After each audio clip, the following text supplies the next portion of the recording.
Shalom, selamat pagi Bapak dan Ibu, saudara-saudari yang dikasihi Tuhan. Semoga kabarnya baik dan sehat pada saat ini hari Senin 25 Oktober 2021.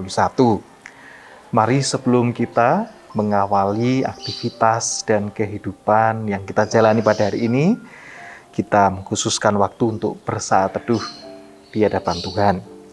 Mari kita awali dengan menaikkan doa syukur kepada Allah. Mari kita berdoa.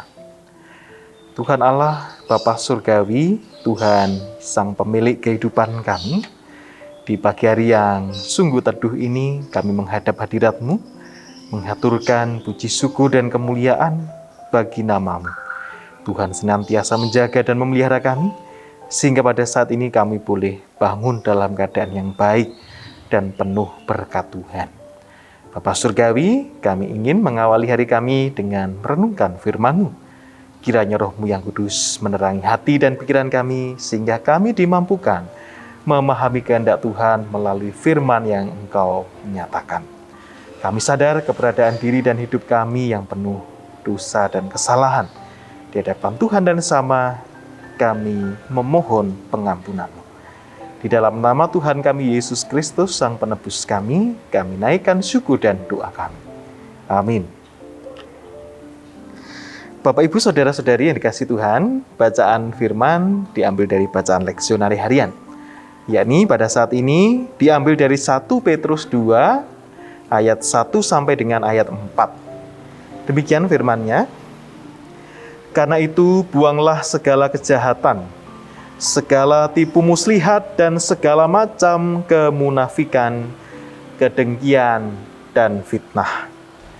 Dan jadilah sama seperti bayi yang baru lahir, yang selalu ingin akan air susu yang murni dan yang rohani, supaya olehnya kamu bertumbuh dan beroleh keselamatan. Jika kamu benar-benar telah mengecap kebaikan Tuhan. Dan datanglah kepadanya batu yang hidup itu, yang memang dibuang oleh manusia, tetapi dipilih dan dihormat di hadapan Allah. Demikianlah firman Tuhan. Berbahagia setiap kita yang senantiasa membaca dan merenungkan firman-Nya. Haleluya. Bapak, Ibu, saudara-saudari yang dikasihi dan mengasihi Tuhan, bacaan 1 Petrus 2 ini paling tidak berbicara mengenai dua aspek dalam kehidupan kita. Yakni aspek yang pertama adalah kehidupan kita secara pribadi, dan yang kedua adalah kehidupan kita bersama secara komunal atau katakanlah secara persekutuan dan sosial. Nah, di dalam kehidupan secara pribadi tadi, kita perlu seperti halnya yang dinyatakan oleh Rasul Petrus, menjadi seperti bayi yang baru lahir, selalu ingin akan air susu yang murni dan yang rohani, supaya kita terus bertumbuh dan beroleh keselamatan.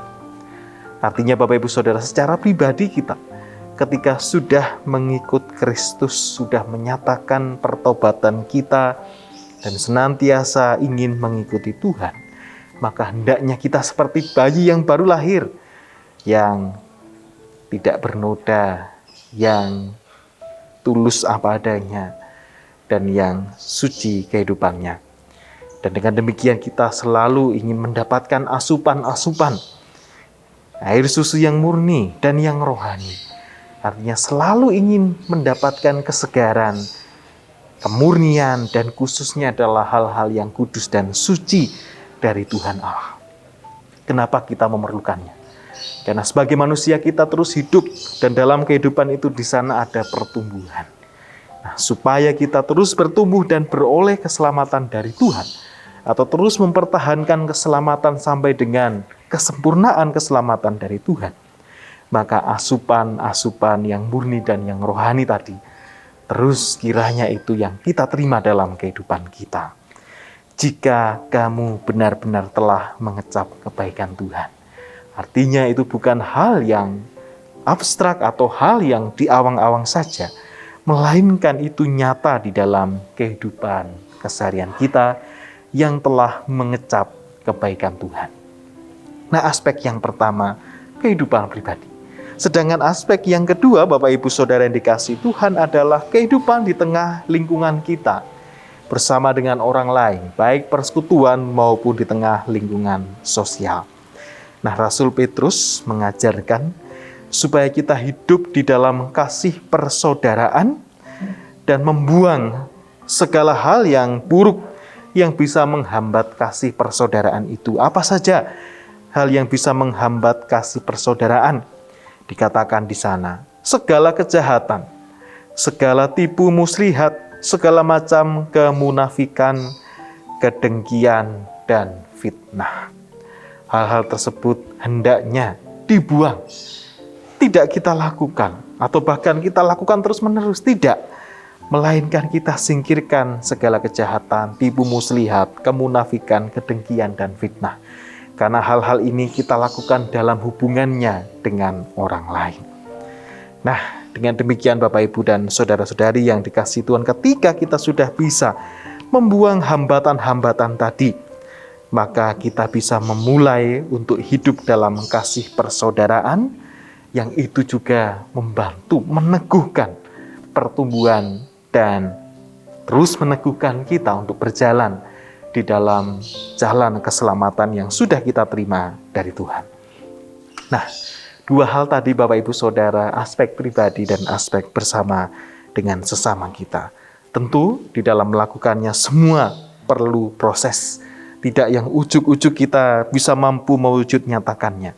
Tetapi proses itu hanya bisa kita lakukan jika kita terus setia bersama dengan Tuhan, mengikuti kehendak-Nya untuk hidup taat kepada firman dan juga kepada kasih Kristus, sehingga hidup kita semakin bersih, semakin jernih, layaknya seorang bayi yang baru lahir, yang bertumbuh dengan baik bersama dengan Tuhan. Demikian pula kehidupan bersama dengan sesama kita juga terwujud kasih persaudaraan, persekutuan, dan juga di sana ada damai sejahtera. Selamat hidup bersama dengan Tuhan, bersama dengan Sang Batu Hidup yang dipilih dan dihormat Allah. Tuhan memberkati. Mari Bapak Ibu Saudara, kita satukan hati, kita berdoa. Tuhan Allah Bapa Surgawi, kami bersyukur atas perlindungan firman-Mu, mengajak kami untuk terus bertumbuh di dalam Tuhan, baik secara pribadi maupun bersama dengan persekutuan dan lingkungan kami. Mampukan kami menjadi pelaku-pelaku firman-Mu. Bapa Surgawi, di tengah kehidupan kami ingin berpasrah pada pimpinan dan penyertaan-Mu. Keluarga kami, kiranya Tuhan jaga, lindungi, berikan berkat, kekuatan, dan kesehatan. Setiap usaha dan pekerjaan kami, berikanlah kelancaran, berkat, dan rezeki. Anak-anak kami dalam proses pertumbuhan mereka, belajar mereka di tingkat sekolah dasar hingga perguruan tinggi, sertailah mereka, berikan semangat dalam belajar. Demikian pula bagi para pemuda-pemudi yang mencari pekerjaan dan pasangan hidup, kami mohon Tuhan tuntun dan sertai, sehingga dapat menemukan apa yang menjadi pengharapan mereka ini. Syafaat kami juga bagi Bapak Ibu, Saudara-saudara kami yang sedang sakit dan dalam masa pemulihan. Kiranya Tuhan berkenan terus melawat mereka, memberikan kesembuhan dan kesehatan.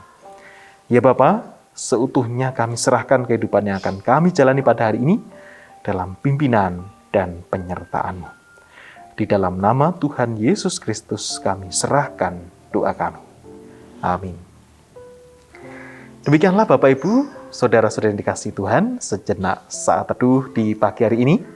Selamat beraktivitas, semoga sehat selalu.